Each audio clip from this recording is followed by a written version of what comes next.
Bom dia, boa tarde, boa noite para você que está ouvindo e assistindo a gente. E a gente está começando mais um episódio dos podcasts do ESPRO. Esse é um podcast especial, eu não sei se é uma edição especial ou se é um podcast especial. A gente está começando a trazer para dentro do estúdio os ESPRO Lovers. A gente está começando com os gerentes e a ideia é começar com quem fica mais distante, quem está longe da matriz, para dar uma voz e um rosto para as pessoas que estão respondendo pelo ESPRO lá na ponta. Então aqui eu estou com a Chi e com o Vitor, eles vão se apresentar, a gente vai conversar, mas a ideia nesse formato de podcast é mostrar um pouquinho do que eles estão fazendo, contar um pouquinho da história deles e tal. Então vou começar educadamente pelas meninas. Né? Então, Chi, eu queria que você primeiro se apresentasse, falasse seu nome completo, o que você faz aqui no ESPRO, e a gente vai conversando. Por favor, bem-vinda. Obrigada, bom dia, boa tarde a todos. É um prazer estar aqui, a gente ficou muito feliz de voltar à matriz depois de tanto tempo que a gente viveu aí na pandemia, né? Então, eu sou a Shirlene Oliveira, eu estou como gerente da filial Belo Horizonte e da filial Brasília, e estou no ESPRO, vai fazer 15 anos. 15 anos. Você começou em que área do ESPRO, Chi? No CBT. Era o antigo FMT. CBT, o antigo FMT. Capacitação básica para o trabalho. Eu entrei como instrutora. Tá bom. E passei por algumas áreas do ESPRO até chegar à gerência. Tá bom. Eu sei da sua formação, mas depois eu vou perguntar para a gente. Tá bom. Vou falar um pouquinho com o Vitor agora. Vitor, a mesma coisa. Se apresenta, nome completo, o que você faz aqui no ESPRO, por favor. Bom, boa tarde ou bom dia para todos, né? Meu nome é Vitor Miranda e eu atuo hoje na filial Recife, né? Que a gente faz aí o acompanhamento de toda a região norte e nordeste dos aprendizes do ESPRO. Tá bom. Quanto tempo você tem de ESPRO? Eu tenho 12 anos. Entrei aqui em 2010, maio de 2010. Entrou como que? Eu entrei como consultor de relacionamento júnior. Como consultor de relacionamento. Legal. Xi, você está na gestão, você tem um time embaixo de você, você tem 2 filiais. Qual é a sua formação? Eu sou formada em psicologia. Tá. Com pós-graduação em gestão estratégica de pessoa e MBA em gestão empresarial. Então, saiu do emocional para o racional. Daí você, Vitor? Sou formado em administração de empresas, né? Tá. Administrador. E trabalhei em segmento financeiro no começo, né? Tá. Bancos, assim, aquela loucura. E depois eu vim conhecer aí esse outro mundo que é o ESPRO, né? O terceiro setor, assim. Tá bom.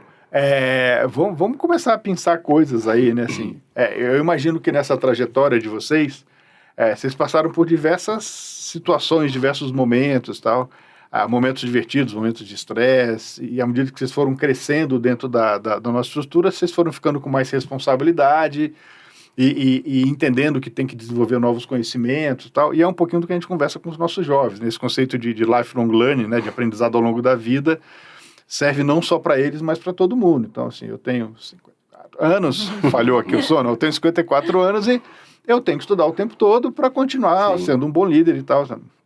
Eu queria que vocês contassem uma coisa que vocês tenham passado, sabe, putz, jamais imaginei que eu fosse passar por isso como gestor, ou ter uma situação peculiar que eu gostaria de falar, assim, para as pessoas entenderem um pouquinho do que passa no dia a dia de quem gerencia uma filial, quem está distante da matriz, ou quem está representando a gente lá na ponta. Quem começa? Quer começar? Acho que quer que eu comece?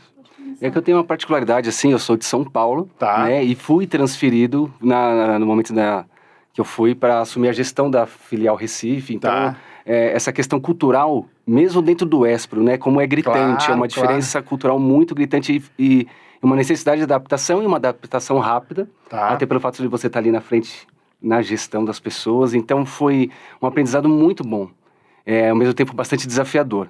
Né? Apesar de ser um ESPRO só, são culturas diferentes, posturas e entendimentos, e até relacionado ao programa de aprendizagem, legislação, formas de interpretação diferentes de estados, enfim, isso me fez amadurecer e crescer muito, assim. E até hoje eu sinto ainda essa diferença, esse contraste de regiões. Eu viajo, no meu planejamento eu passo 2 vezes por ano em cada filial. Na pandemia passei 0, né? Mas estou voltando agora e tal, e eu sempre percebo isso, assim, quando eu vou no Sul é um jeito, quando eu vou em Minas é em outro, quando eu vou no Rio é em outro, quando eu vou lá com você em Recife é em outro, e eu acho que a beleza do ESPRO está nessa diversidade, né, da nossa capacidade de falar a língua do jovem daquela região, de interagir com aquela cultura, com aquela comunidade, com aquele formato, mas mais ainda, de ser local.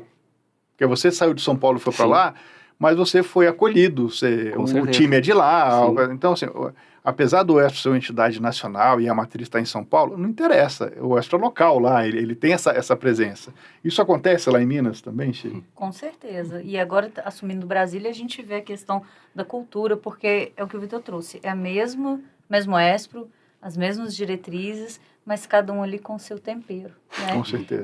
E eu acho que o mais desafiador, eu nem sei se é o mais difícil, mas eu acho que o mais desafiador e o mais motivacional é a gente se mudar o tempo inteiro, se moldar o tempo inteiro para acompanhar o jovem. Sim. E mostrar para o jovem que a gente está ali por ele.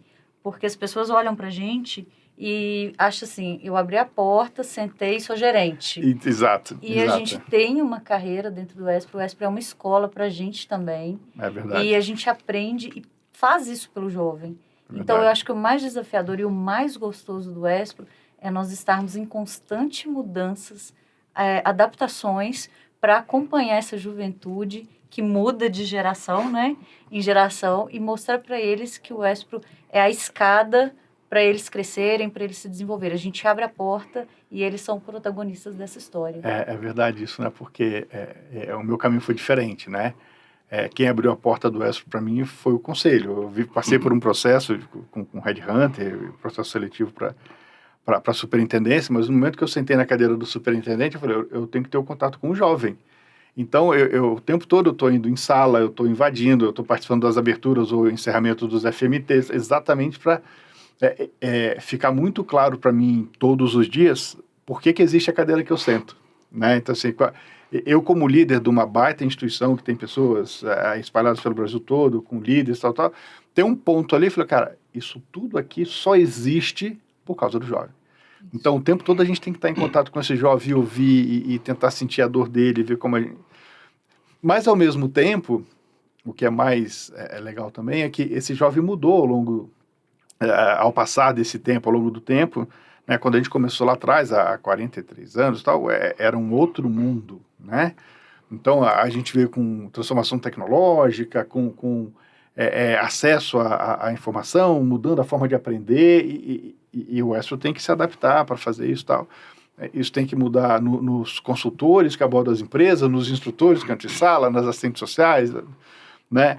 Então, eu acho que um ponto aqui, assim, de vocês atuarem, cada um de vocês, como guardião disso, né? De como é que a gente garante essa mudança para se adequar e tal. Eu não posso me alongar muito, mas eu tenho mais duas coisas para perguntar. Eu vou tentar juntar aqui, assim, uma na outra. A primeira é, o que vocês acreditam, ou qual vocês acreditam que seja o maior desafio de vocês, onde vocês estão, de onde vocês estão? Lá em Recife e lá em Minas. Hoje eu acredito que o maior desafio é fazer com que esse jovem termine esse processo de contrato. Tá.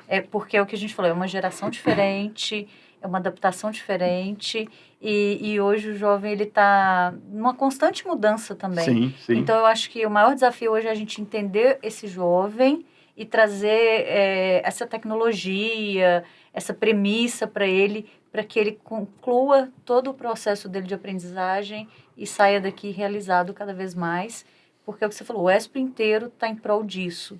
Então, agora é entender essa geração e fazer cada dia mais que aqui seja um lugar bom para ele concluir todo o programa de aprendizagem. Perfeito. Obrigado, Vitor. Eu complemento o que a Chi fala, né? Porque, na verdade, o jovem, eles são extremamente... a gente tem que ser contemporâneo, eles são extremamente imediatistas, são gerações novas e diferentes, e a gente está em prol necessariamente do jovem. Ele sempre vai ser nosso maior desafio.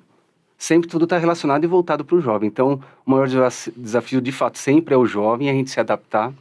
Não é tão fácil. A gente veio, né, como se disse, toda essa evolução do ESPRO, a gente já está acompanhando há muitos anos e tantas transformações, mas ainda mais do período que a gente passou recentemente, foi a pandemia. Sim. O retorno deles, a gente nota em 2 anos a transformação do jovem mesmo. Sim. Né, de perfil, jeito de atuar, de não querer ficar tanto tempo em um lugar, aquela coisa do imediatismo, né? Então, para mim, o jovem sempre vai ser o nosso maior desafio. A gente sempre vai ter que estar se adaptando a ele. E o ESPRO vem fazendo isso, né? Inovação, tecnologia, eu acho que é bem bacana. E é a única forma da gente conseguir tocar com os meninos. Né? Porque é o que eu falei, é o que motiva gratificante. a gente aí atrás, né? A gente quer se reinventar para estar junto desse jovem. E a gente aprende sempre, né? Não tem como você ficar na inércia parado. Sempre você vai aprender algo. A gente vai ter que mudar muito para continuar a ser o mesmo, né? Para continuar a fazer o nosso impacto. Show de bola. Bom, quero agradecer, Xi, Vitor, vocês têm um avião para pegar.